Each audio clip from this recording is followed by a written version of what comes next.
Have you ever dreamed bigger dreams about your future? Do you want to achieve more in your life, but you always seem to come up just a little bit short?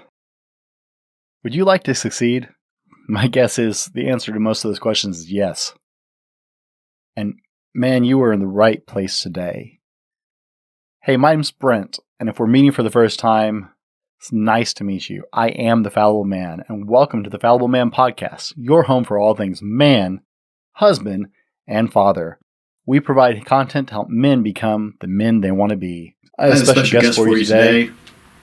We're joined today by the corporate action hero, John Davis. John is an internationally known speaker, comedian, fight director, and action hero. That's right, guys. Action hero. This guy's resume is insane, and if you're not familiar with John, you are in for a treat today. I cannot wait to start this conversation. He has entertained our troops overseas with the USO for years, done conferences with top companies, brands. I'm not going to name drop because it's not my place, but brands you know, when you look at his resume, it's incredible. The companies he has worked with to help them develop their own teams and grow that way. Today we're thrilled to have John here with us to discuss how to hack your mind for success. Be sure to stick around to the end as John can share his 5 S of achievement, guys. I'm so excited for the show, and it's just going to be great. We're going to roll to our intro, guys, and we'll be right back.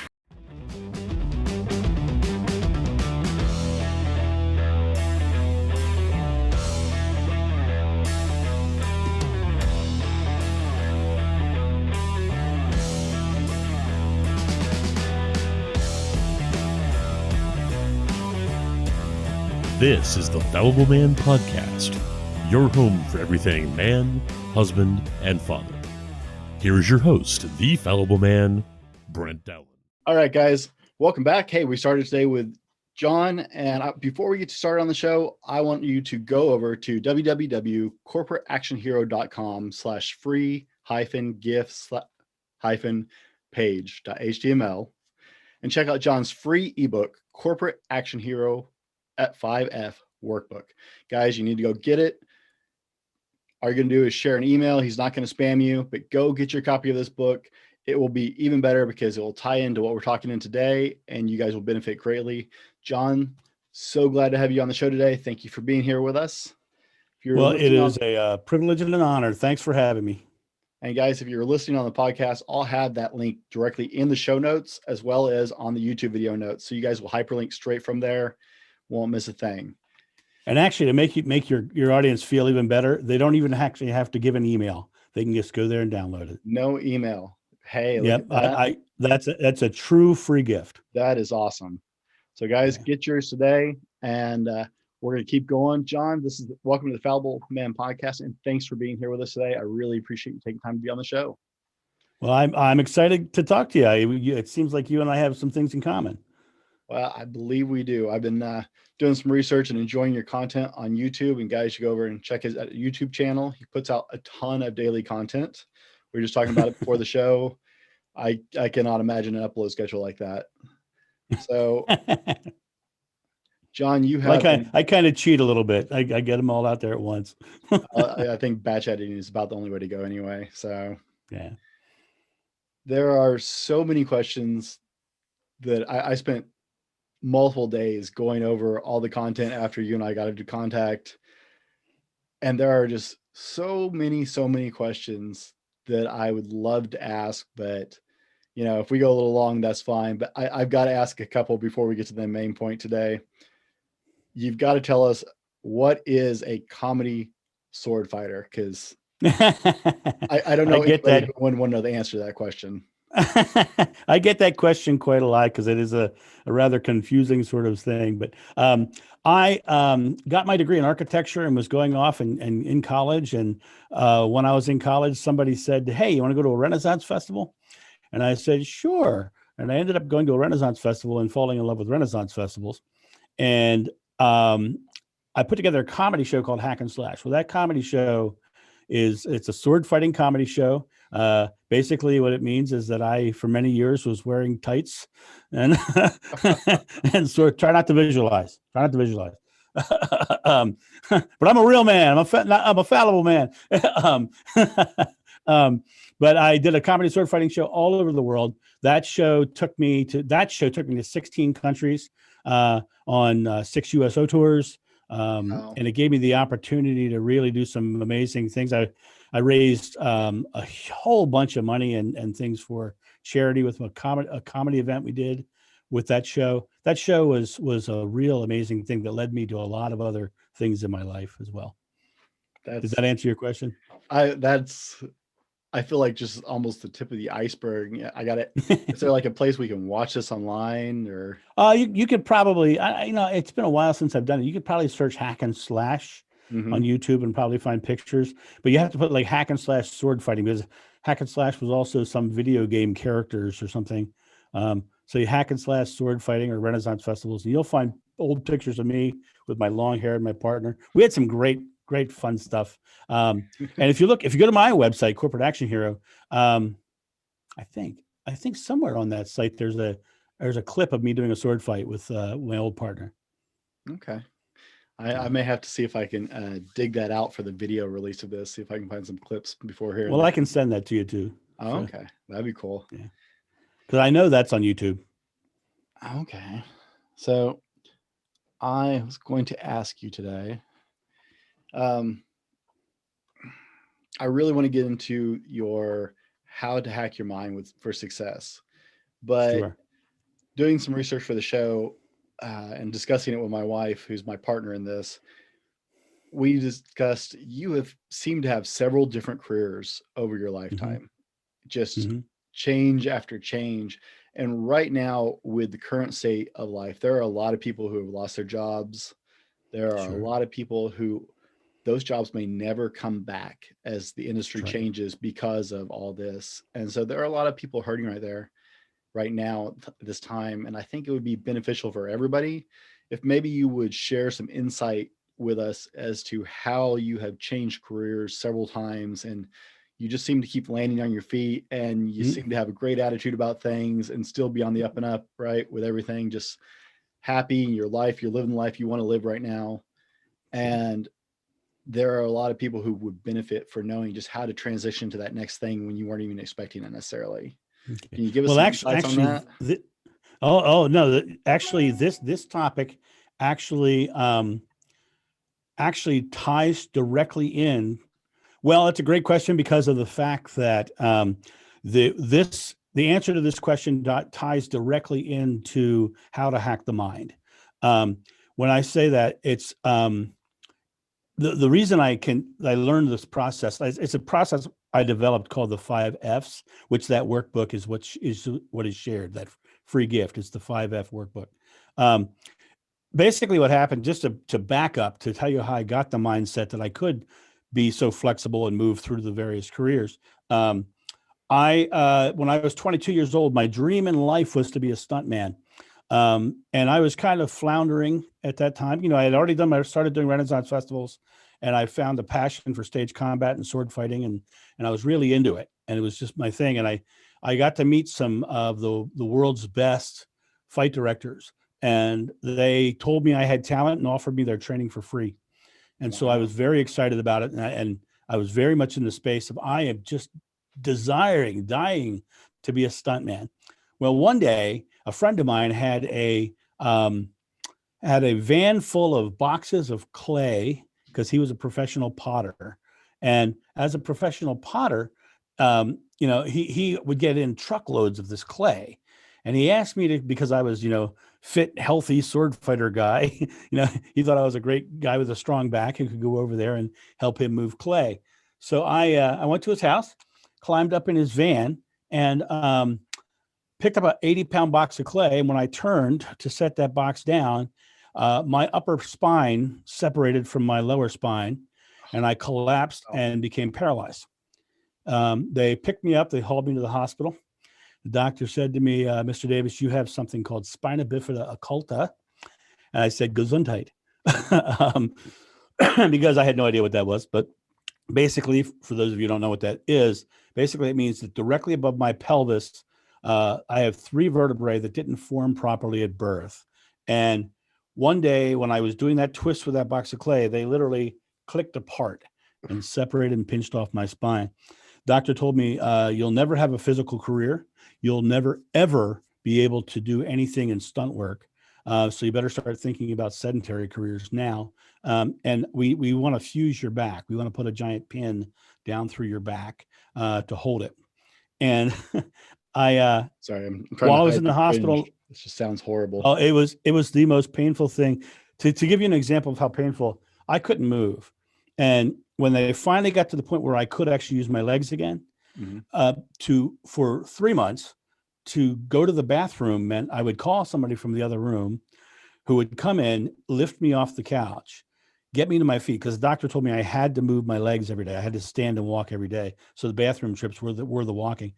But I would literally have to grab them and force my body to walk. And it was, they would walk me in and I would do that and walk back. And it was just one of those really excruciatingly painful things to do. But when I was in the hospital lying there, someone brought me a book, and the book was called The Tao of Jeet Kune Do by Bruce Lee. And as I delved into that book, it's still the number one selling martial arts book on earth. And as I delved into that book, I got really interested in the ideas of flexibility and the mind, and how when things come at you, we don't crash into them. We remain flexible and work with what's given to us. And so I began working with that, and I never had my back fused. But after that, I did over 4,000 comedy sword fighting shows. I've jumped off towers. I've done fights in films. I've had a physical career for over 25 years. And that process that I came up with is called the 5Fs. And that 5F process is what gave me the opportunity.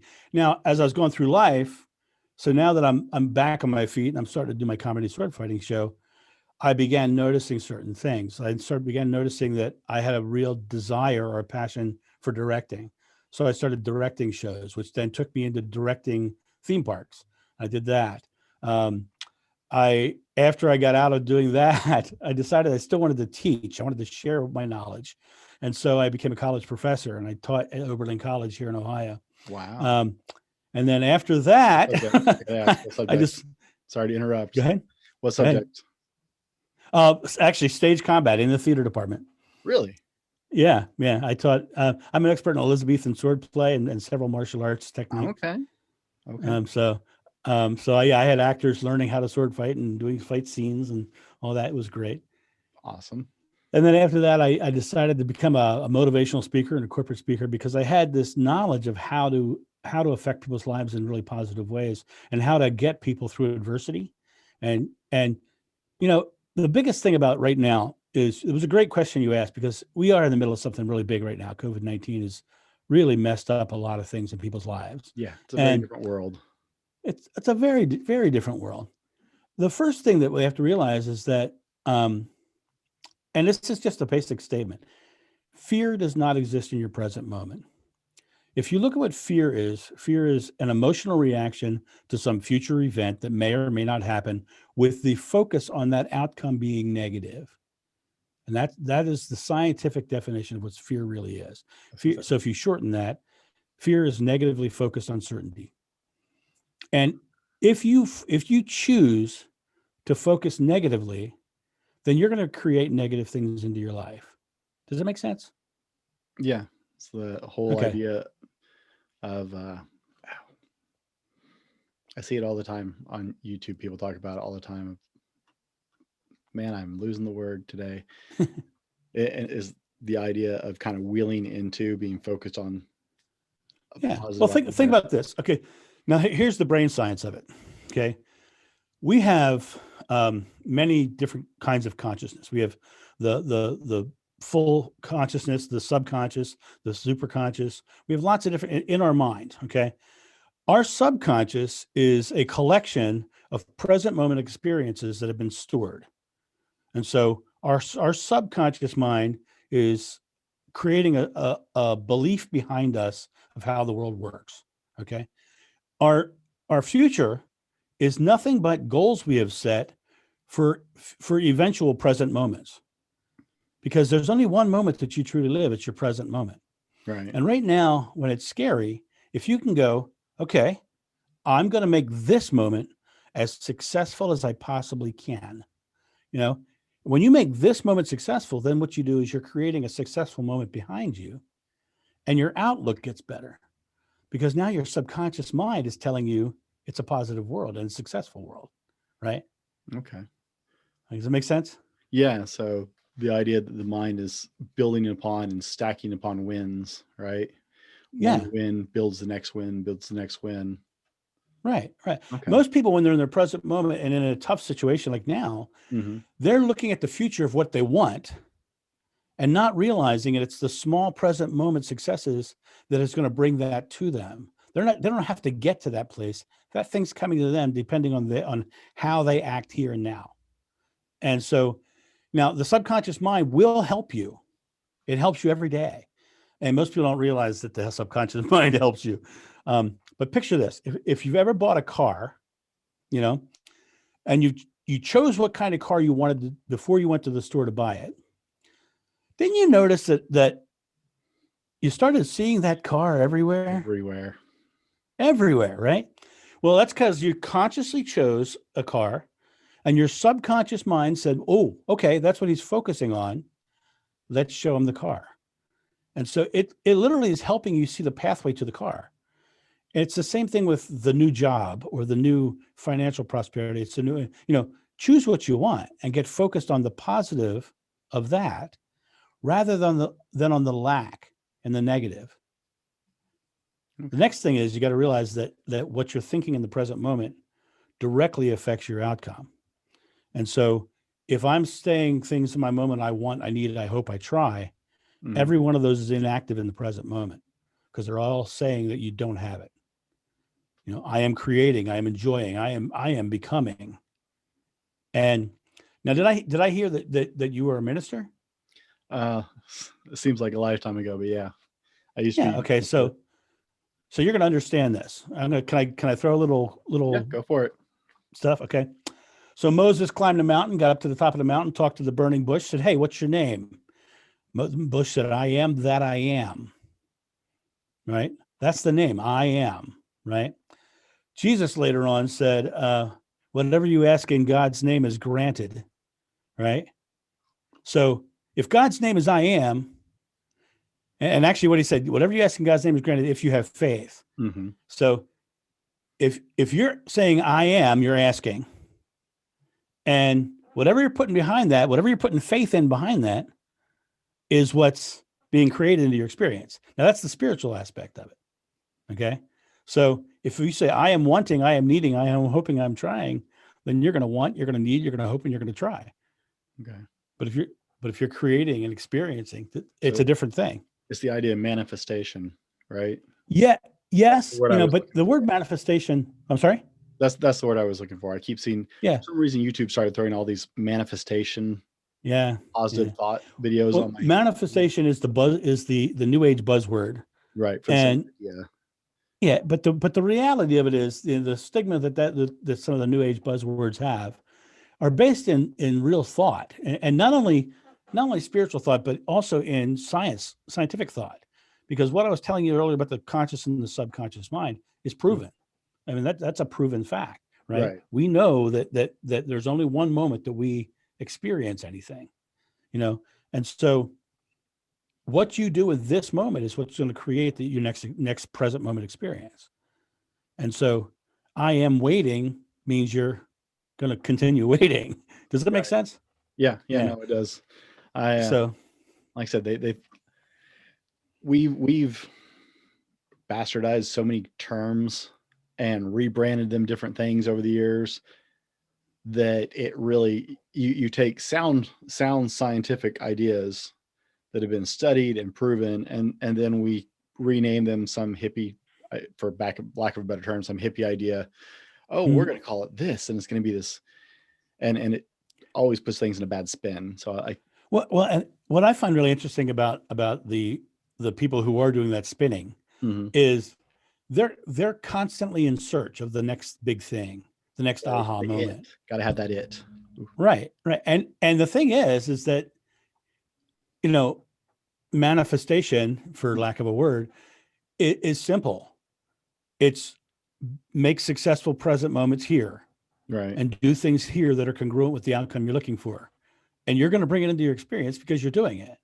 Here's the tough part. See, when I get into the 5F stuff, the first of the 5Fs is fearlessness.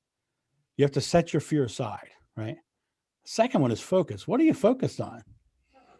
Have you ever noticed that when you talk to a negative person, they always have something to be negative about? Yeah, always. Yeah, right. That's because they are focused on negativity. And so negativity is their experience, Okay. right? So That's their belief. let's draw this into practically with people looking at changing careers. You're saying be in the present, be in the positive on it, and don't go, what will I do necessarily? Go, this is what I'm going to do, and then do. Yeah. Right. Yeah. Another new age buzzword is affirmations. I don't believe in them. I don't believe in them at all, because the word affirmation is based on affirm, and affirm means that you have something that's not stable, because you have to affirm it to make it stable. I believe in declarations. Declare your life, declare the things you're doing, and do them. It's really that simple. And what my back injury gave me, it says fearlessly focus with faith. You have to believe it, right? Follow through means you actually have to do something in your present moment. You actually have to get off your butt and take an action. If you want that job and you haven't done your resume for that job yet, why don't you have a pen in your hand? It really comes down to that. Upcoming show on this topic. Do you really? Yeah. Okay. The next one that we'll air after this episode is right. So, like, okay, you've had all year of things being locked down. It's time to move forward and do. Stop. Right. Start doing. Right. Because it's like when COVID hit. When COVID hit, I'm a professional speaker, and my wheelhouse is going in front of thousands of people in closed rooms and speaking, and then going out and grabbing people and bringing them up on stage and getting in close quarters with them and doing all that kind of stuff. Right. My career went away. Right. Yeah. So at that moment, I could have chosen to be negative. I could have chosen to be in fear. Instead, I chose to be flexible. And in staying flexible at that moment, I was able to go, okay, this happened. How do I work with this? And I started putting out more YouTube videos. I started creating online courses. I started doing, I went back to all of my old clients and said, listen, right now, your team is stressed out. Here's an online course I can give you on how to deal with the stress of COVID-19, right? That's the thought process. Even when stuff happens, if you let it shut you down, it's you letting it shut you down. You have to act with whatever comes. I like it. And guys, hey, if you guys are getting something out of this, be sure and leave a like, a thumbs up. Be sure and hit that subscribe button.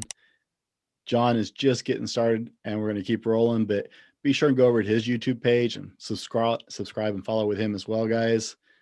This is awesome stuff, and we're just getting started today. So, John, we're going to keep on rolling because you've already touched on your 5Fs. And that's the only reason I'm going to interrupt is we're heading down that row already. So let's just get into this. All right. I looked this up on I was looking through all your information, trying to get ahead and do my due diligence on research and stuff. And so let me see if I wrote this down right in my notes. It's fearlessness, focus, faith, follow through, and flexibility. Yep, that is correct. Right. Okay. So we're going to get into, let's talk about this fearless thing, because that a lot of people want to use that word, and a lot of people use that word incorrectly. I've had this conversation with my 9-year-old trying to explain. We have several friends who are police officers, and I've used this, talked to her about this, is like, Jazz is not afraid. Jazz just doesn't let the fear of something bad stop her from doing what she needs to do. Right. And so, I'm excited to hear your thoughts on this. Well, one of the things, being a stuntman, I was constantly in doing things that could hurt me. jumping off tall buildings and, doing crazy things, right? And so when you're standing up on top of a tower and you're about to jump off and it's 3 stories down below, right? That's terrifying, isn't it? Right. But if you get up on that tower and you focus on the bad aspect of it, right? You're gonna so you set your fears aside. When I was on the front lines of Iraq and Afghanistan, I would talk to the soldiers about their experiences, and they would tell me about the firefights they were in and all this stuff. And I'd say, how do you do that? How do you go out there knowing you're gonna get shot at or potentially step on a bomb? And they told me flat out, you have to compartmentalize your fear. You have to set your fear aside. But like I said earlier, fear is an emotional reaction to some future event that may or may not happen, right? You take the education that you have and go, okay, don't put yourself in fearful situations, but realize, understand that it is your choice to focus on the negative outcome or not. When I go into it, I've changed my career so many times just because I was looking at my life going, okay, I'm kind of over this. What do I want to do now? And I just dropped it and moved on to the next one, right? I wasn't afraid of longevity or anything like that because I knew whatever I did was going to be successful because I believed it. And I wasn't afraid of trying something new. Now, you want to talk about being a fearful moment. When I decided to become a corporate speaker, I had just finished doing 21 years of a comedy sword fighting show, wearing tights and living in the woods, right? So how is the corporate world going to take the guy in tights seriously? My biggest fear was they're not going to. Little jump from a suit to a tights. Right. Right. Very interesting. Don't visualize. Right. So, but the interesting thing is that career is why they want me to speak now, because I am not a corporate guy. I am somebody completely different. I show up there and I show them their potential by, I'll tell you one of the things that I do, and it's in using the full 5 Fs. One of the big culmination things in one of my speeches is I pick someone from the audience who I specifically pick as the most timid person I can find. I bring that person onto the stage, which is in itself terrifying for them. Oh yeah. Right. Now, as a leader, I'm guiding them through the 5 Fs. So they don't know what I'm doing, but I'm guiding them through it. And in under 5 minutes, that person will learn to crack a bullwhip and take targets out of my hand that I will hold. Right? It's all a matter of hacking the mind and setting that fear of what they're capable of aside. I mean, it's really that is how all things start. And all of the 5 Fs, during the whole process of the other 5 Fs, you're always going to come back to the fears, because the fear is always going to pop up, because that is subconscious belief or chosen future belief. So setting the fear aside is simply by saying, okay, instead of being afraid of something, I'm going to think of this moment as information. And once you set that fear aside, then possibility opens up. And once possibility opens up, you can literally do anything. And I am living proof of it. I mean, there are several, I told you about my back. I'm a lung cancer survivor because of this, because of the learning this process.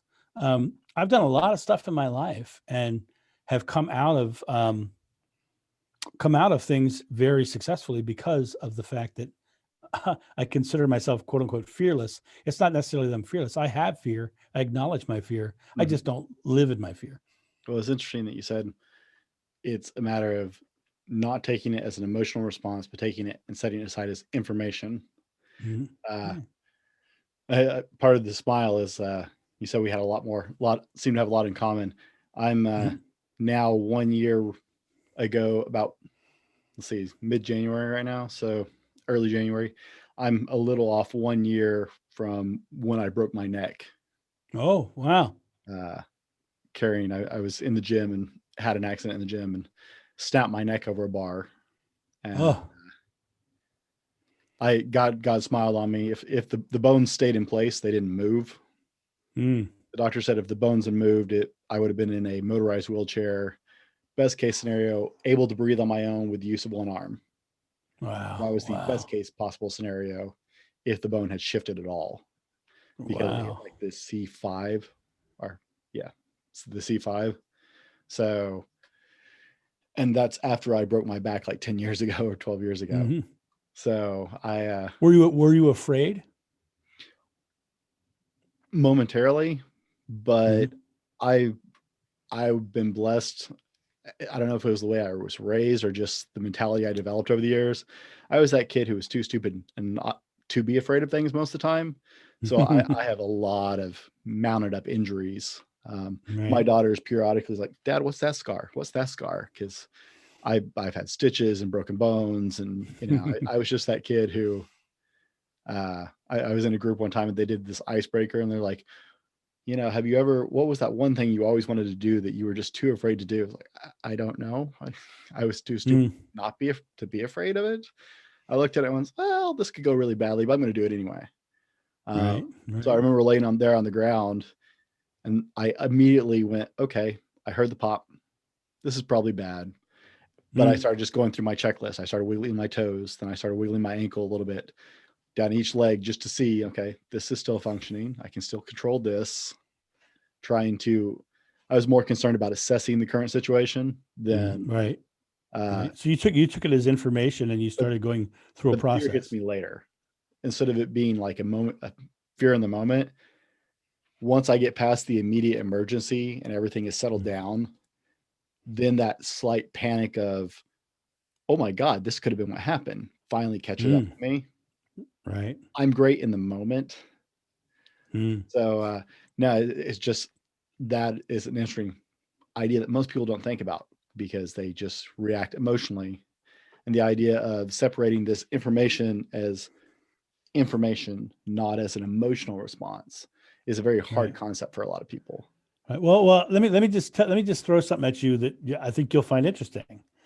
You just said, quote unquote, I am great in the moment. Hmm. Right. Well, then what did I say about I am earlier? Right. And then you declared that you're great in the moment. Right. So, and then I also said you only have one moment. So you're great in the moment. That's pretty awesome, right? That's an awesome statement if you think about it, right? Yeah. What happened was that after that one moment, you weren't so great in the next one, Right. right? Right. And that's the thing that most people have is they get into their process and they sometimes have those moments that fail. And and that's okay. It's just don't stay there, People Right. go, "Oh God, I'm so dumb. Why did I do that?" That's why I'm bald. That was one of the first questions my dad asked me because he never understood why I like to lift weights. And Uh-huh. for me, it actually, because of the damage to my spine, I actually function better if I stay in the gym. When I start losing Right. Yeah. muscle, the spinal damage starts to catch up.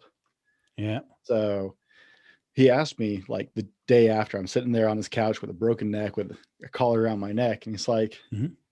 "So what does this mean?" It means I have to wear this brace for a little while.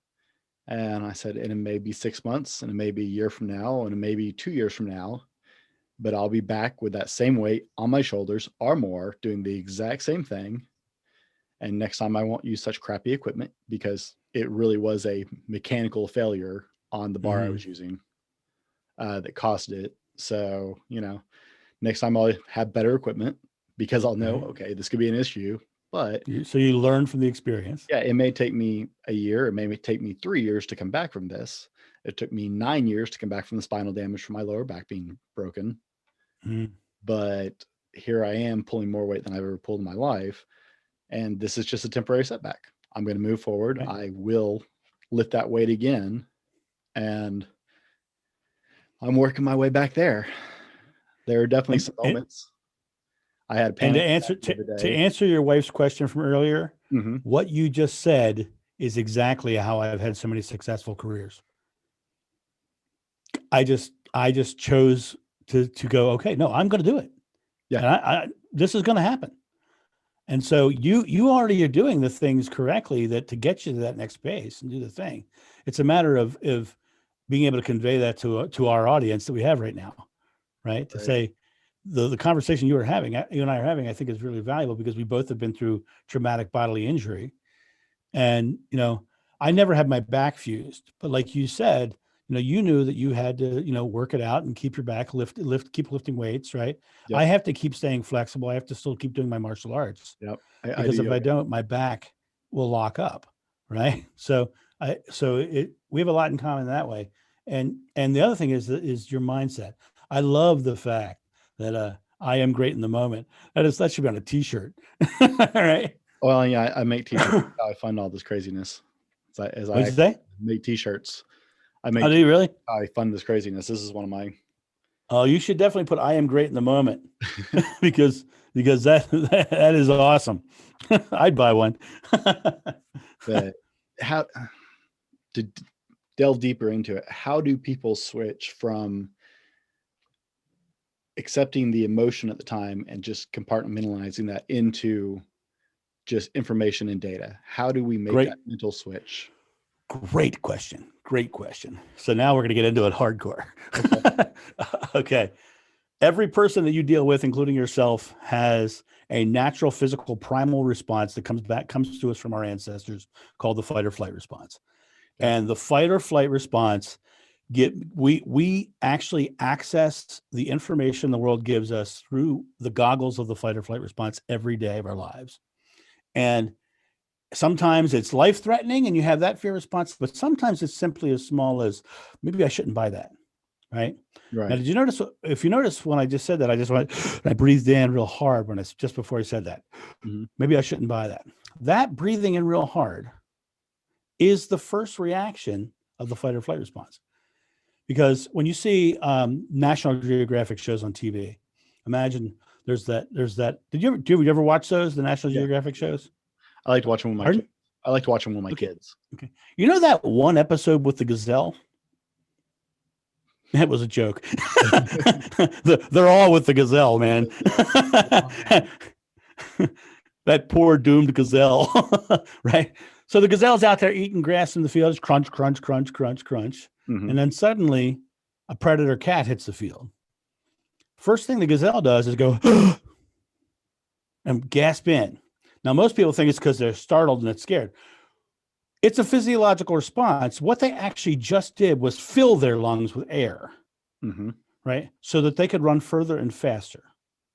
That's the reason. So when you're scared, you start to hyperventilate, not because you don't have air. It's because you're keeping air in. You're keeping air in so you can run further and faster. The first thing you can do to get over any amount of fear is to stop, relax all your muscles, and let the air out. Exhale. What's really interesting about that is working with actors and directing actors. Actors on stage, actors on screen are all trained mm-hmm. to, if they forget their lines, to stop, relax, take a breath, and let it exhale. And all their lines rush back into their head. And the reason that works is because when you are in the fear response, your body goes, okay, I need air so I can run. Anything else in my mind is gone. Right. It diverts. So because pardon? Right. It diverts. It diverts, right. By letting the air out and untensing the muscles, you're actually telling the body it's okay. And all your thoughts come back. So the first thing you do when you get into a fear response is to take a big, deep breath and exhale and relax your muscles.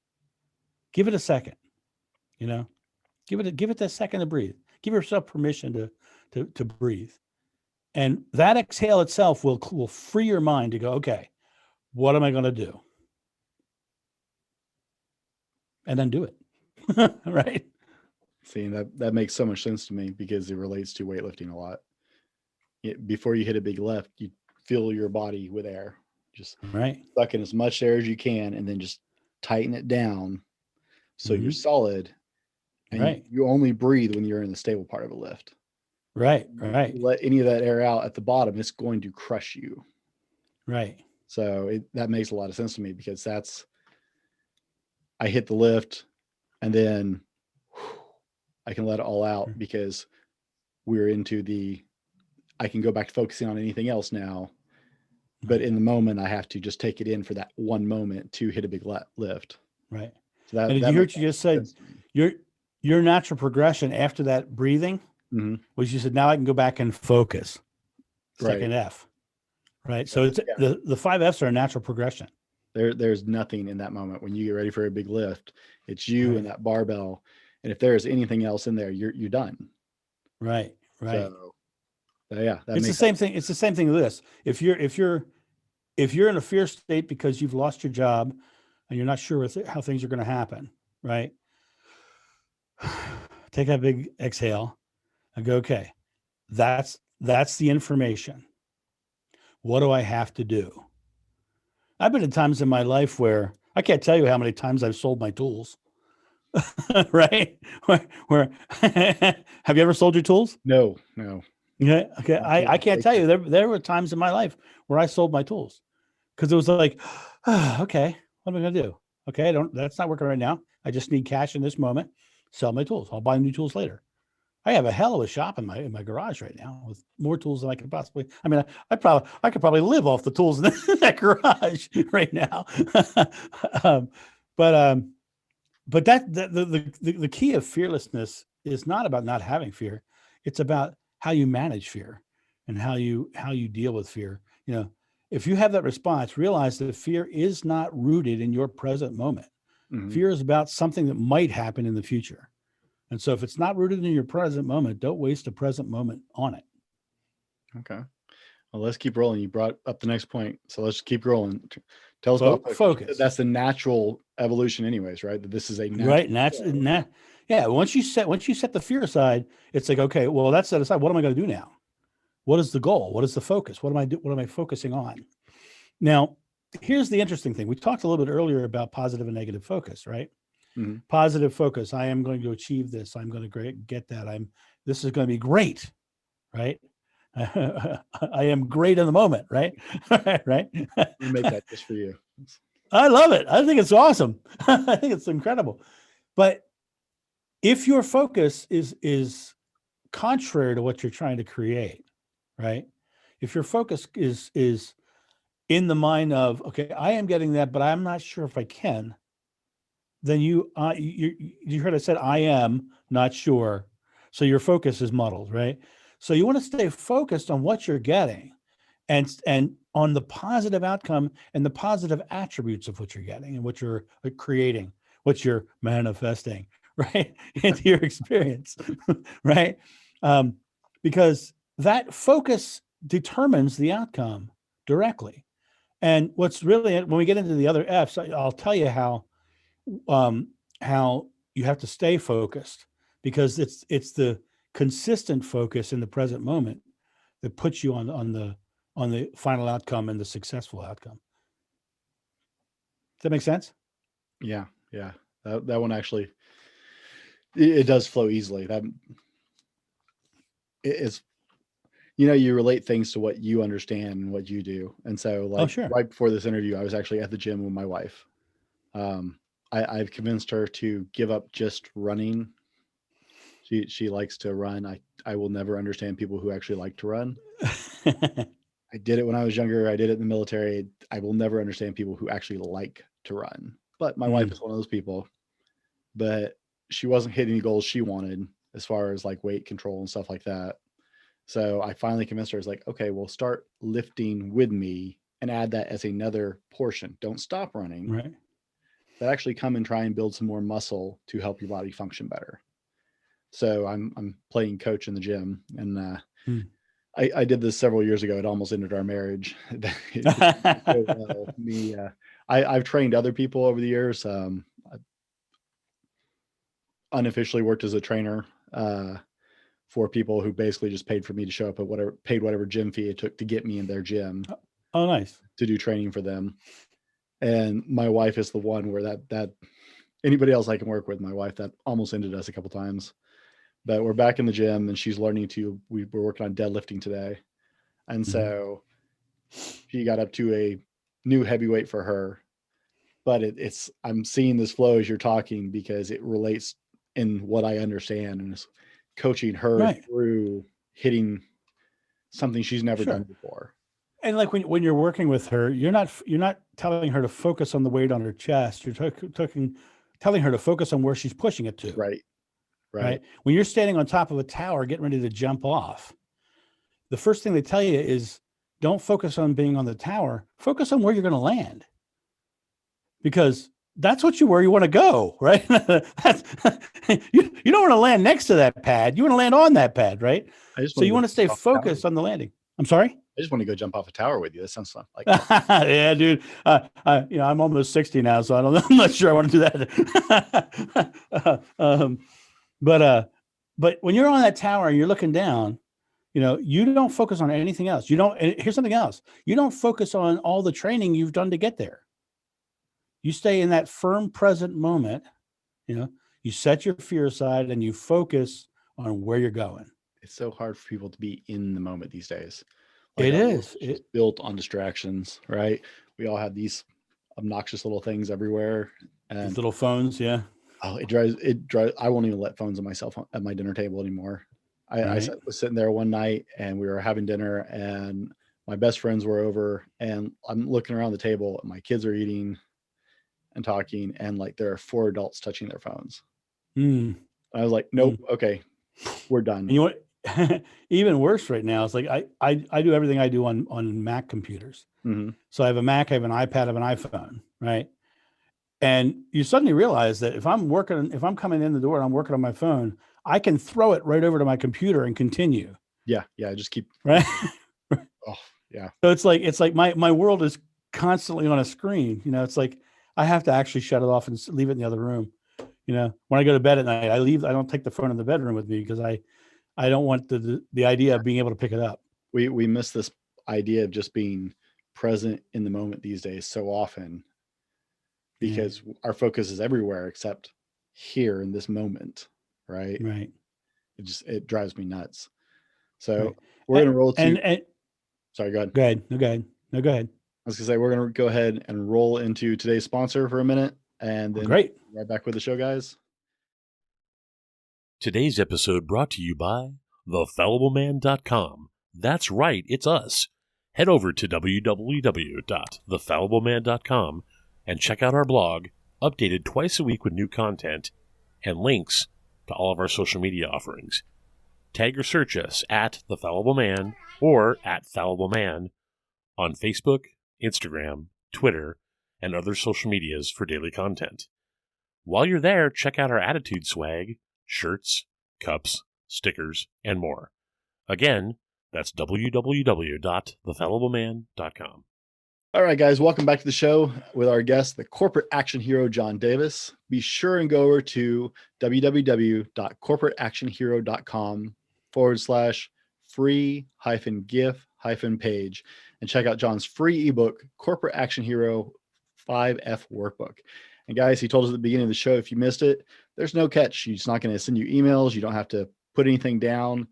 He's just wanting to share awesome information with you guys, and you definitely need to follow up the show with that information, guys. So go over there, check that out. All links will be in the descriptions, and we're going to keep on rolling. We've talked about fearlessness and focus, and guys, we're going to roll right into number 3, and that's faith. But we're not talking about religious faith, if I understand this correctly, right? We're not talking about religion. That's correct. So no religion. What you mean by this will be your favorite?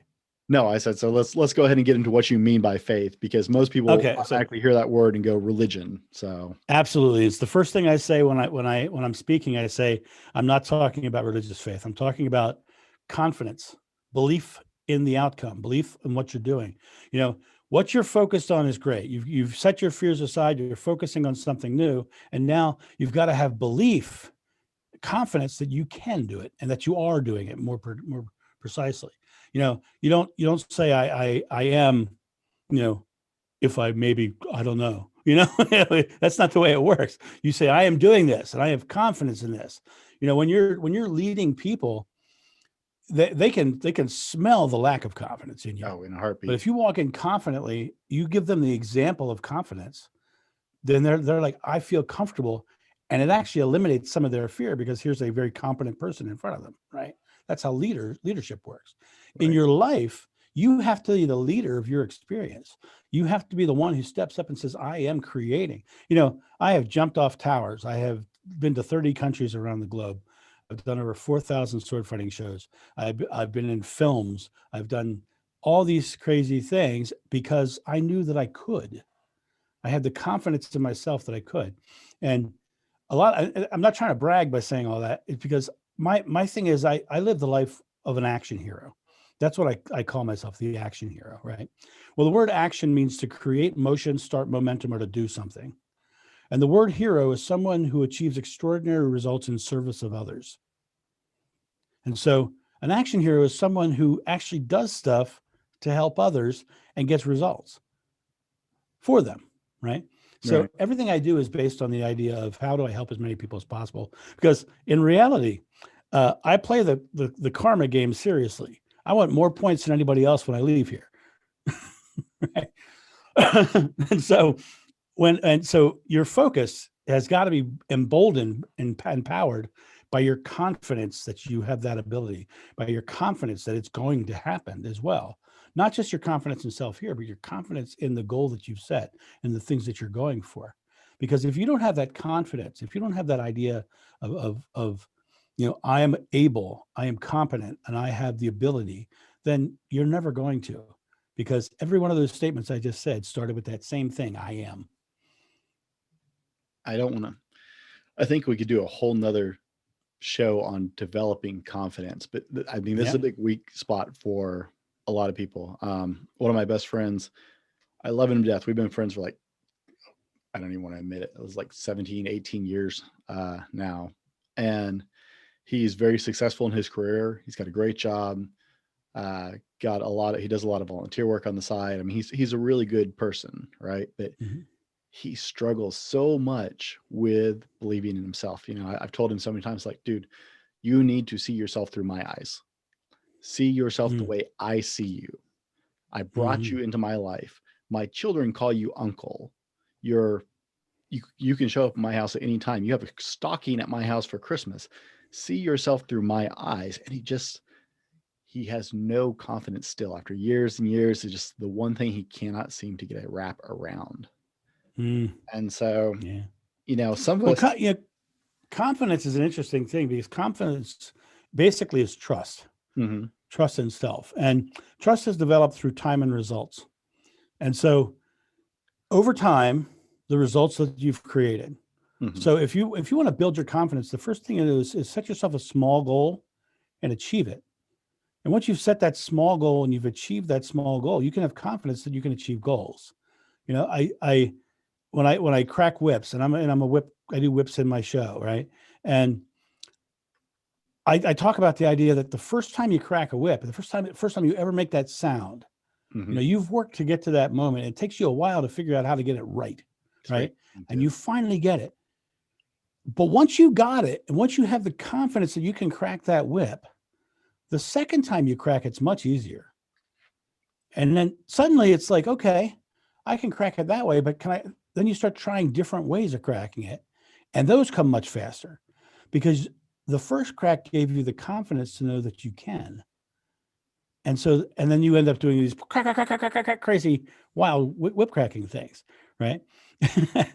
and that it's an example. It's an example of once you get the first one, you literally create the confidence by having small successes and acknowledging you were successful, by not being focused on something fearful that's not in your present moment, but focusing on the successful outcome that you just created.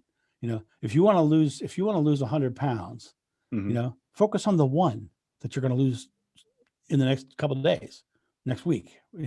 Focus on the small ones because those small things will give you the confidence. Oh, I am losing weight. And that's the idea. That you get focused, but that confidence behind it is what drives that focus all the way to the fruition of the outcome. That's we talked about small incremental improvements on a daily basis on the Fallible Man. Yeah, yeah. That's one of our core foundational approaches is like, I'm not asking men to be a different person tomorrow. I'm saying take one small piece of your life, learn something new today, try something different. If you're trying to get Mhm. stronger, add one more rep, do it a little Right, bit faster, right? Add a half a pound, eat right. drink one less soda today, right? It's small incremental growth that just builds and builds and builds into something else. So it totally just goes with something we believe very much here with what we're Right. trying to do Well, here at Fallible Man.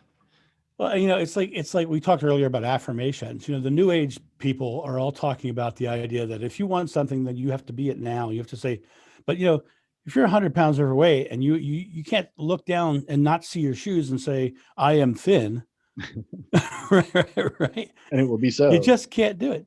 We'd Right. all be a lot thinner if it worked that easily. Right. You can't, but if you can't see your shoes, you can't, it's hard for you to be confident in the fact that you're thin.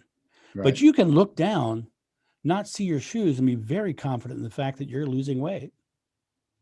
Right. You can be very confident in the fact that these small things you're doing now are going to get you there.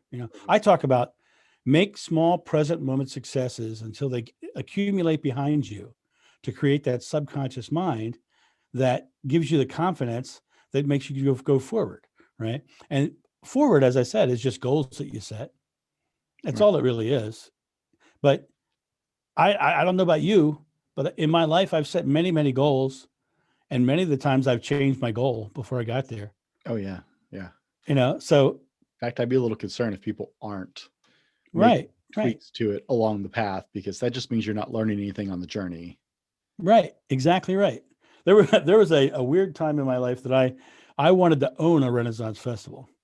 And I had gone full blown into talking to investors and I was deep into it. And I was working. I had designs done for buildings, and I'd done the whole thing. And as I dug into it further, I started to sit in my moment and go, "What life do I want to live? What is my actual goal?" And I started looking at what I wanted to achieve, and that Renaissance Festival would have been an anchor that would have held me back from other things I wanted to achieve in my life and the life I wanted to live. And so I changed goals and went in a different direction. Right. Because I didn't want to have that, you have to realize that, your podcast is called The Fallible Man, that goal wasn't something that failed.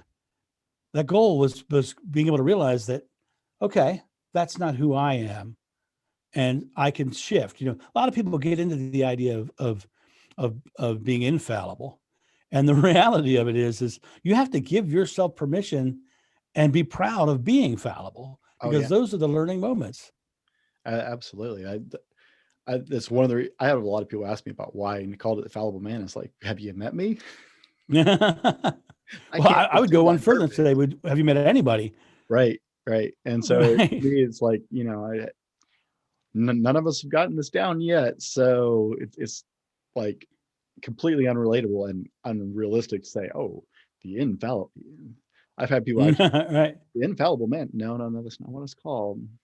Well, it also shows your humility, and it shows your understanding of who you are, because everybody's fallible. There's the people who don't think they're fallible, create damage in the world, create damage in the people around them, because the people around them sometimes have to be wrong for them to be right. Right. And you're just damaging that person in my mind, because that person now is going to struggle. If you can't laugh at yourself and not take yourself seriously, then you're going to lack perspective on everything else. Right. If you can't be honest with yourself about yourself, there's no way you're going to have a healthy perspective on everything else around you. Right. It throws off the whole basis, because like, if you're going to lie to yourself that much, then how are you possibly ever going to tell yourself the truth about what you're involved in and what you're around and what you're witnessing? And it just, so yeah, I can't take myself any kind of serious. I laugh at myself a lot. Right. Well, I still dance, around with my children in the living room and laugh and play and, do fart jokes with my daughters, which my mom. There you go. So, well, so far we've talked about fearlessly focused with faith, right? And what we're saying right now actually takes us to the next F. Oh, well, let's keep going to follow through. Is that right? That's follow through. That's absolutely correct. Follow through is lacking big, so I can't wait. I'm actually looking forward to this point, probably most of all, because there are, I can't count how many times in my life I deal with people who just have zero follow through. Everybody's got a lot of lip service, but When the rubber Right. meets the road, man, it's a lonely road. Yeah, there you go. Well, follow through is you and I are just talking about the small things you do Hmm. in the present moment, right? And follow through is the small things. Those are the small actions, the small deeds you do, the small tasks that you take. And it's like if you're not actually getting off your couch and doing something, Hmm. then you're not doing anything, right? And follow through to me is an interesting story. You know, I'll tell you a story. Um, when I first went on that road with that comedy sword fighting show, doing Renaissance festivals, um, I was working at a local show, and then I wanted to go on the road, literally on the road, but I didn't have a camper van or anything like that. But I had a beat up old Chevy van. I know you're jealous, right? I am. I had a 1978 Chevy van, right? Now, my Chevy van had a rusted out body, but a great engine and transmission. And my father had a Chevy van that had a great body and a bad engine and transmission. So I gave my dad $500 for his van, and I pushed those two vans beside each other in the driveway. And I did what we all do in my family when it's time to do something big and mechanical like that. I called my brother-in-law. Yeah, everybody has that guy in the family who can do anything. My brother. Was they? My brother-in-law. Same thing, right? Yeah. Himself.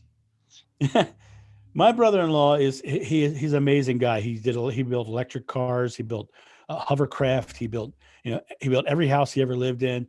He can say, okay, I am doing this, and just do it. He's one of those guys. So I called up my brother-in-law, and he gave me the best lesson I have ever gotten on follow through. He said, "Get started, and if you have a problem, call me." So I said, okay, all right. So I was like, I knew if he came over, I was going to hand him tools and hold a flashlight, right? Yep. But he forced me to take the action. So what I did was I had those two vans. I opened the hoods. I took off the front ends of both. But when I took off the front ends, by each van, I set a piece of plywood. Mm-hmm. And as I took a piece off, I put a piece of tape on it, marked where it came from, and put it in order on the plywood. I made each moment completely successful because the future moment was going to have that same action. You know what I mean? In the future, it was going to go back onto that same spot. Mm-hmm. So by doing things actively in the moment with the expectation of a future success, I tore both of these vans apart down to nothing. Now, let me tell you a little about what a great mechanic I am. Okay. Before this moment, I had done two things mechanically. I had changed spark plugs, which, you know, how hard that is, right? Mm-hmm. On cars with carburetors, right? Anymore. Yeah, it was a 73 Chevy Nova. I changed the spark plugs on. It was like crank, crank, crank, and screw it back in, right? Yep. The other thing I did was my brakes. And if you look closely, there's a scar in that thumb where it pulling the spring, it popped off, and I smacked it on the inside of the fender. And my brother-in-law finished my brakes, right? So that's all the mechanics I'd ever done. So here I was taking two vans completely apart. Mm-hmm. And so I got the both front ends off. I borrowed my brother-in-law's engine hoist, came down, unhooked the engine from my dad's van, and pulled it out and put it in the back of my van because this body was going to go to the dump. Mm-hmm. Then I pulled my engine transmission out and moved it over to my dad's van. This is where I found out something. My dad's van was a 3-speed on the column, and mine was an automatic transmission. Whoops. So now, this guy who'd only done spark plugs and half a brake job Mm-hmm. had to take apart the steering column of both vans so I could swap them, the automatic and the 3-speed. Wow. So I bought another plywood, did the same thing with the steering columns, right? So I have everything in order. And then I ended up getting it all in, putting it all back together. And on the last day, I was cranking that last bolt, and I realized I'd never called my brother-in-law. And I was so proud of myself, man. I hopped up in that van, I stuck that key in the ignition, and nothing happened. Didn't start. So I did the shame walk. I walked inside. I said, "Hey, buddy." Didn't start. And buddy comes down. He looks at the van and he looks underneath the thing and he's doing it, and he climbs up in the van and boom, the van starts up. I'm like, what did you do? That's crazy. He says, "Well, John," he says, "you have the only automatic transmission van in the country that you have to push the clutch pedal in to start." Because I didn't take the pedal out, so the switch was still there, right? Right. The idea of this is that those present moment actions that I followed through on, even though I had no experience mechanically to do that, by just staying in the present moment and doing the actions successfully, that follow through gave me a van that the next weekend after I finished that, I drove to Georgia, Tennessee, and Ohio. Where were you living? Right. Was that? Where were you living at the time? I was living in Delaware. Wow, that's a bit of a drive. So, yeah, I drove all over the country in that van. And then after I moved to a different vehicle, I sold that van to my sister, who drove that van for years. That van got around for a long, long time after I had it. But the idea of this is I could have easily in that moment said, I can't do that because I don't have the mechanical ability. Instead, I just followed through and did something. Because if you're not actually getting up and doing something, and a lot of times the reason people don't get up and do something is because they lack the confidence. They're afraid of failing. Right. So here we're talking about fearlessly focused and faith, right? So if you come to follow through and you're not taking an action, back up to the beginning. What are you afraid of? Why aren't you taking the action? What are you afraid of in this moment? And what are you focusing on that makes you afraid? And then fearlessly focused with faith. Do you have confidence that you're going to do it? Sure, absolutely. I have confidence I'm going to do it. Then take the action. Does that make sense? It does. Like I said, I meet so many people with so little follow through that. Right. So I do obstacle course events. I don't know. Okay. It's like the Tough Mudders and Spartan races. Sure. This is something I started doing several years ago. I'm not good at them. I'm throwing that full disclaimer there. But you do them. Competitive, but I do them because I like Right. the obstacle portion. I actually hate the distance, but I love the obstacles. Right. But my friend I told you about that, he just has no confidence. I actually kind of drug him into this with me as a joint project we were doing. I did one, and then we did one together in reference to a theme for this youth event we were getting ready to do. And we crossed the starting line and started walking, and he picked one of the hardest courses in the entire North American continent.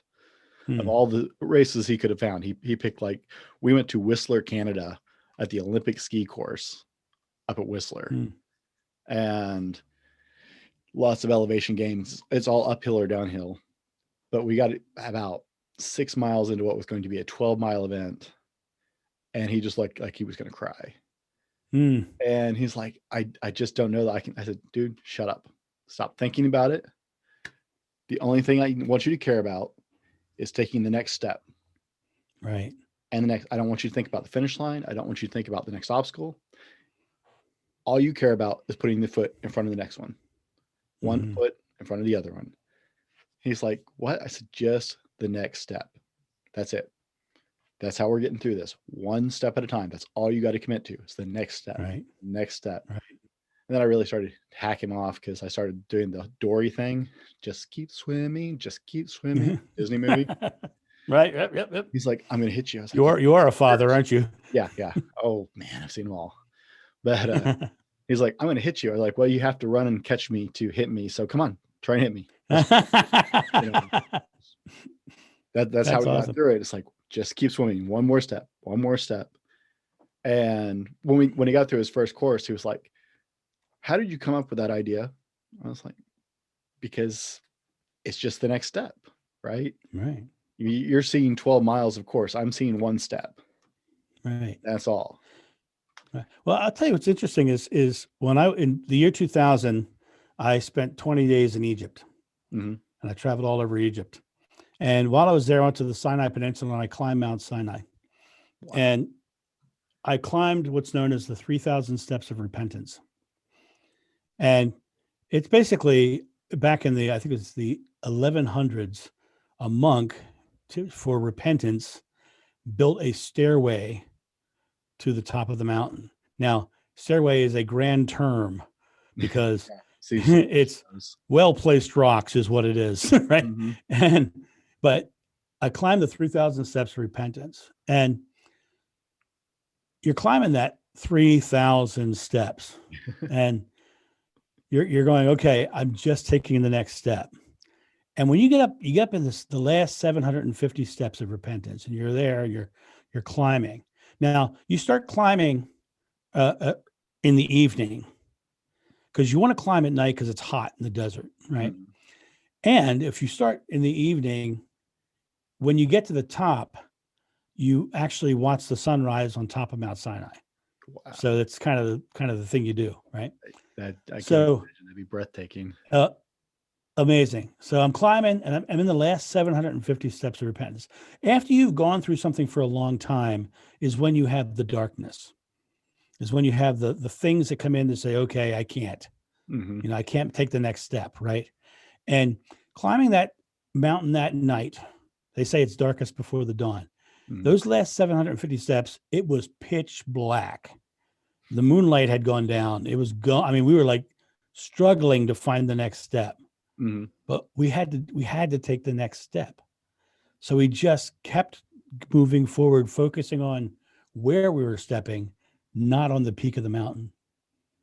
And we stayed right here, right now, even in the darkest times. Get down into the smallest moment. You get into the smallest moment and just make the small moments successful. In the moment, like you were saying earlier. In the moment. Yeah. And those small successful moments got us to the top of the mountain to watch the sunrise. And we sat there and watched the sunrise over the whole experience, amazing. Right. And it's like, when I went to Egypt, a lot of people were afraid for me. They're like, oh my God, you're so dangerous over there. And I was like, are you kidding? I'm going to have a great time. This is going to be awesome. I'm so excited. I was so thrilled. And I got to Egypt and I was talking to everybody and I was having amazing experiences and I made so many great friends and it was just really an amazing experience. Well, the day after I climbed Mount Sinai, I came down to the bottom of that mountain. At the base of the mountain is St. Catherine's Monastery. It's an old Byzantine monastery. Mm-hmm. And I went and took a tour of the monastery and you smell the incense burning and all the Byzantine art. Beautiful. And this guy walks up to me and says, "Hey, are you American?" I said, "Yeah, I'm American." He said, "Yeah, me too. Have you been having problems since you've been here?" I said, "No." He says, "Yeah, everywhere I go, everybody wants to fight me." And 5 minutes later, I wanted to kick the guy's ass. Right? Because he was a jerk, right? What he was putting out in the world, the actions he was taking in his present moments, the steps he was doing in Egypt were based in fear and negative outcome. And so the entire trip he had was all about negative outcome.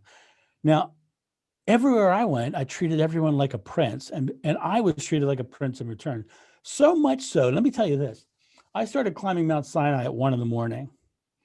and I was an hour into my climb. So I'm way up, an hour into the climb, you're chunking, right? In the darkness. Now this is going to sound really trippy, but in the darkness, I heard John, which, if you're on the side of Mount Sinai and you hear your name called in the darkness, that's kind of a trippy thing. Right? But John.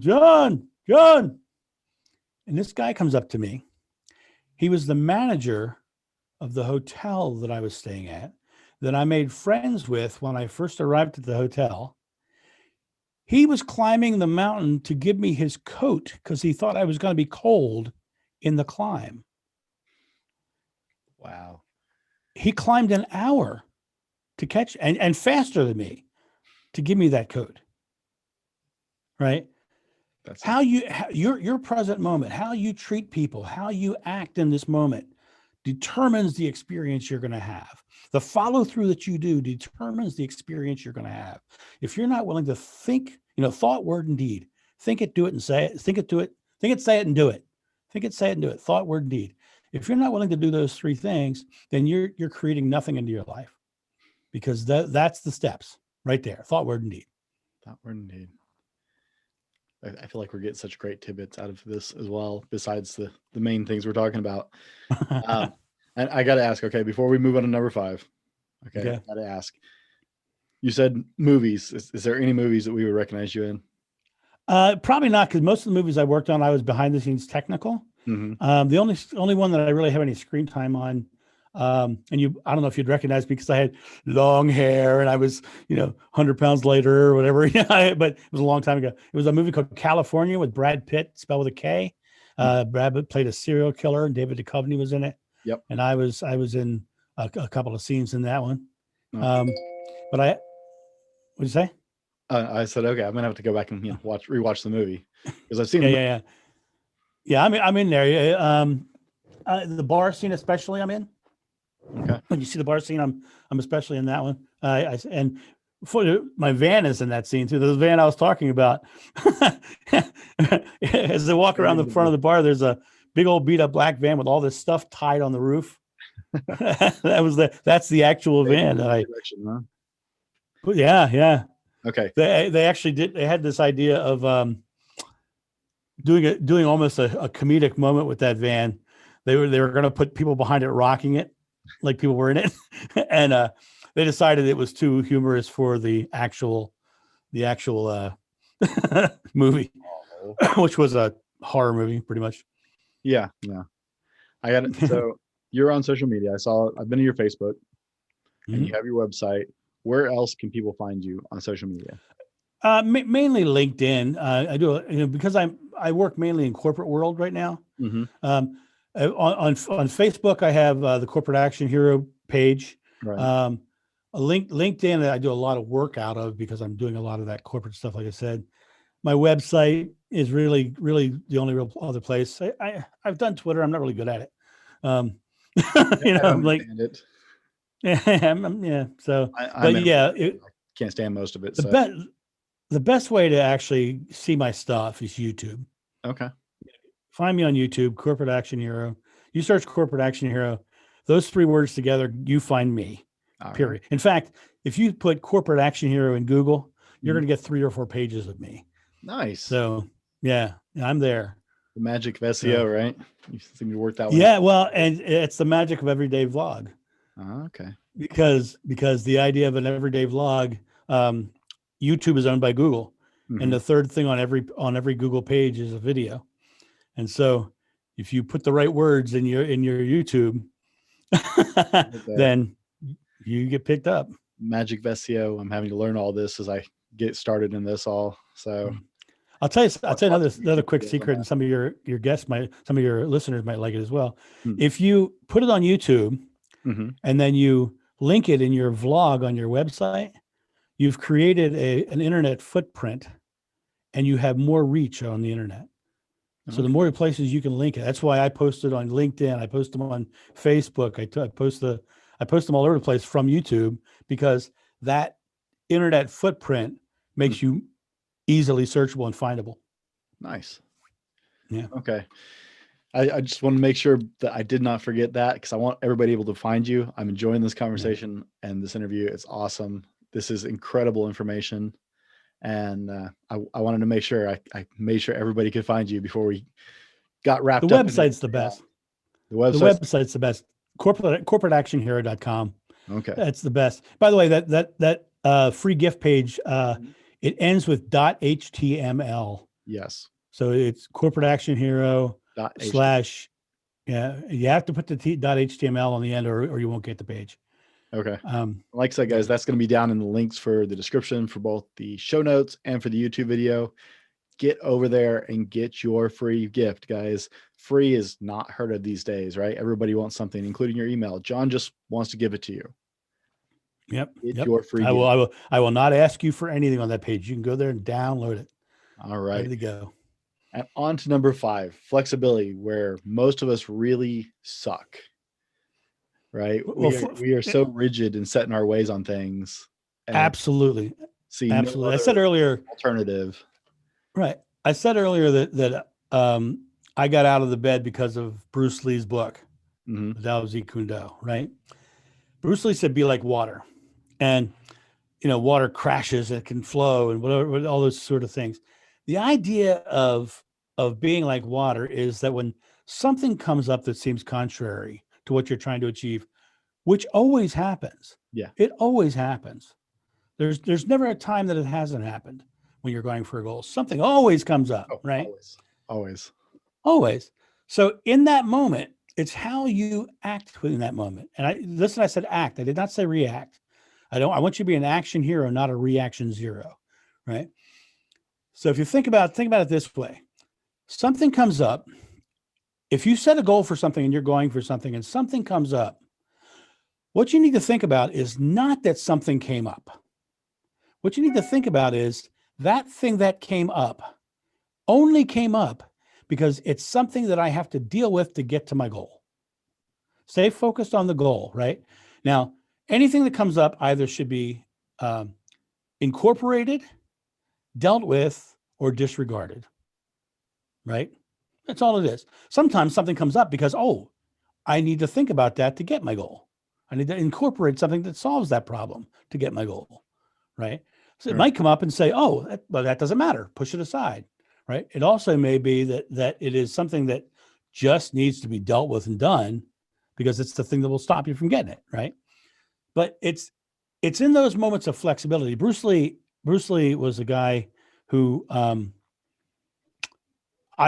of the reasons why Bruce is one of my heroes is because Bruce was doing, and you probably know this being a weightlifter, he was doing something called a good morning squat. You know what a good morning squat is? Mm-hmm. You hate them, right?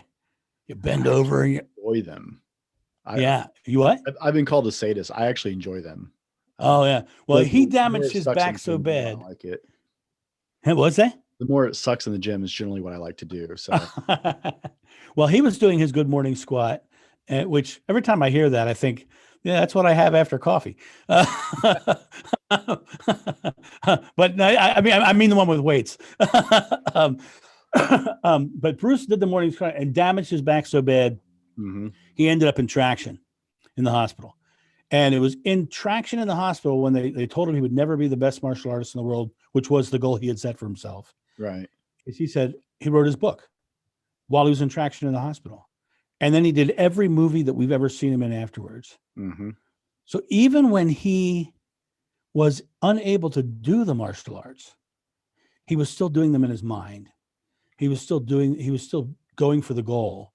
The obstacle that came up with Bruce was the obstacle of my back got damaged, right? And he lived the rest of his life with painkillers. It's one of the reasons why he died is his painkillers interacted with another medicine he took, and it caused a brain hemorrhage. And so it's that idea, and he introduced the United States to nunchucks, right? And if you think about what nunchucks are, they're two rigid objects, two rigid things, and they don't work together until you put something flexible in between them. Right. Once you put something flexible in between them, you can do amazing things with nunchucks, right? You can go all kinds of crazy stuff, and it literally is a metaphor for what I'm talking about. When something comes up, your mental process about what's coming up is what determines the outcome that you're going for. You can't let things come up into your life and stop your momentum unless you choose to go do something different. Something may come up and you go, well, maybe I should have done that. You're allowed to move. You're allowed to change. It's like when you're in a restaurant and you say, hey, waiter, can I have the ice cream? And they go, okay. And they're off to the kitchen, and halfway to the kitchen, you yell across, hey, I changed my mind. I want tiramisu, right? You're going to get the tiramisu because you changed your mind. Yeah. Right. It's your mind that's important. So mental flexibility is the key here. It really is. Your physical body, for me personally, with my back injury, I had to have the mental flexibility to say, okay, this was an issue. And then for me to solve this issue, I'm going to follow through and stretch my muscles and do my back and do all it all ties together, fearlessly focused with faith, follow through with flexibility.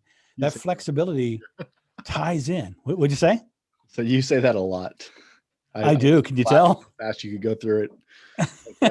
You've said that a lot of times. I've said it thousands of times.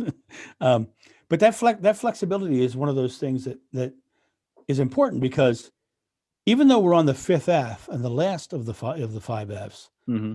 even in flexibility, you're still dealing with the first F. You're still dealing with something coming up, and are you going to be fearful about it? Are you going to go fearlessly focus, with faith and follow through?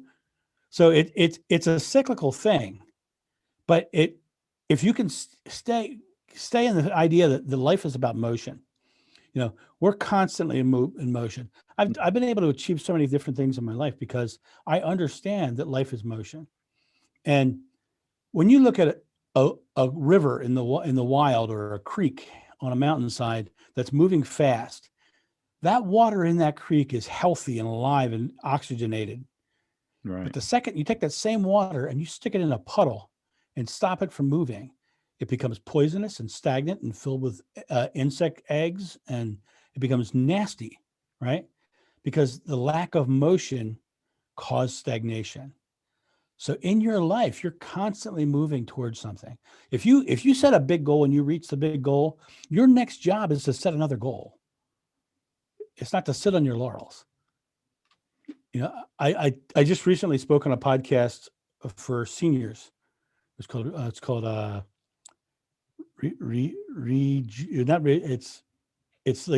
a play on the words rejuvenate, but it's for older folks. Mm-hmm. And the question that I was given to me was, what do you say about these people who retire and don't know what to do with the rest of their life? Well, I know some people who retire and are dead within a year. Yeah. And I know some people who've retired and had big, exotic, and crazy adventures the rest of their life, right? Because they understand motion. They understand that they're supposed to stay in motion. I think that's a failing Go for ahead. a lot of people at this point, is they don't understand that normalcy in life, the natural position of life is motion, right? Right. Change is the natural state of life, the only really natural state of life. Right. And check this out. I mean, no great outcome has ever been achieved without change. Right. No, I mean, so if you're sitting in your moment, you're not happy with your moment, right? You got to set a new goal and change it, or you're going to stay in that moment, stay in that experience, right? So you have to stay in the place of, I'm going to set my fear aside. I'm going to focus on what I'm doing. I'm going to have fearlessly focus with faith. I'm going to have faith in the outcome. Now I'm going to take my actions. And if something tries to stop my actions, I'm going to stay flexible and keep my actions moving forward. And so, and that's a simple process. It's based in the brain science. It's based in how we hack the fight or flight response, because you start with that first breath you take to release that fear. You've now hacked your fight or flight response. And once you've hacked your mind, hacked your fight or flight response, Mm-hmm. now what's happening is you're going a whole different path, and you're creating a whole different motion and a whole different momentum. John, I think this information is going to help a lot of people. I think this is a really important thing to share. I'm so grateful that you're taking the time with us today. What is next for you? Well, of course, COVID is interesting. I am right now creating online courses. They'll be up probably within the next 6 months or so. I'm really making sure that whatever I put out, it's got to have real value. When you see this 5F workbook, that workbook is not like a lot of the other workbooks that are filled with, tons of lines for you to fill out. There are pages that have lines, but there's a lot of information in that workbook, and it guides you through the process of assessing your life as far as the 5Fs itself. But for me, I'm working on my virtual stuff. I'm working on a lot of stuff, and to give you guys encouragement about the state of COVID-19 right now, Mm-hmm. and the state of the mindset of people out there working in the world. In the past week, I have had, I think, about 5 calls about speaking. So people are starting to become very confident in the fact that we're coming back. And so that confidence will build in the society, and we'll come back, and we'll come through it. There's never been in our world right now, and the world that we live in, there's never been something that we haven't come through. And this is just one more. It's a long one, don't get me wrong, but we're going to come through this just fine, and we're going to come out the other side, as long as we can all stay, don't get into our fears about it. Set our fears aside and just focus on something new. That's what I did.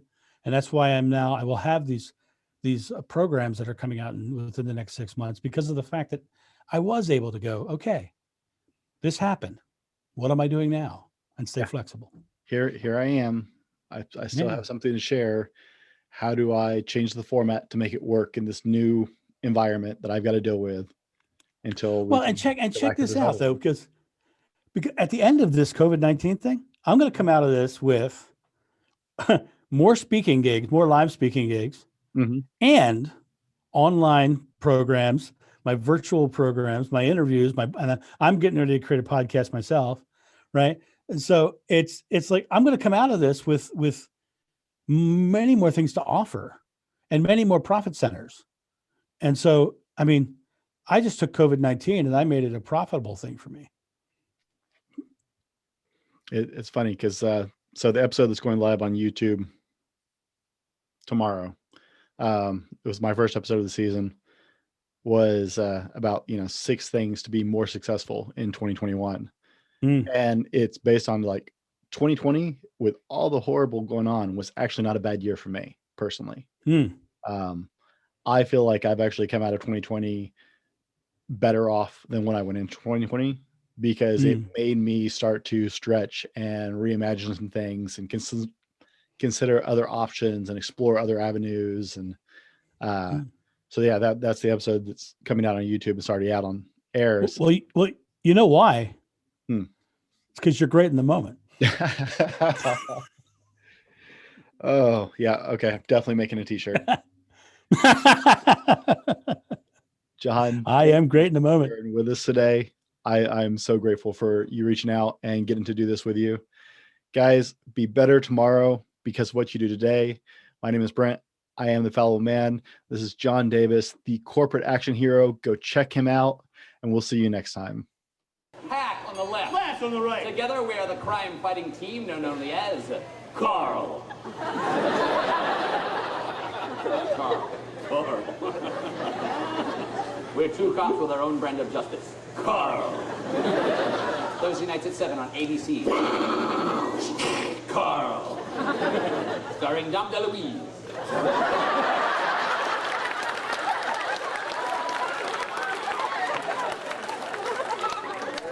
And the cop who likes to bake.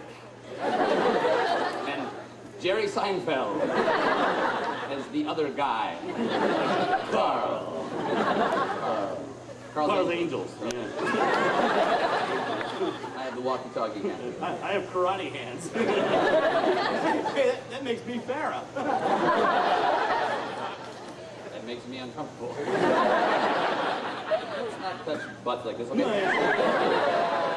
So Nigel, what say you we regale these people with the hack and slash cruel and unusual show? Well, it's gotta be better than the crap we're giving them now. This has been the Fallible Man Podcast, your home for everything man, husband, and father. Be sure to subscribe so you don't miss a show. Head over to www.thefallibleman.com for more content and get your own Fallible Man gear.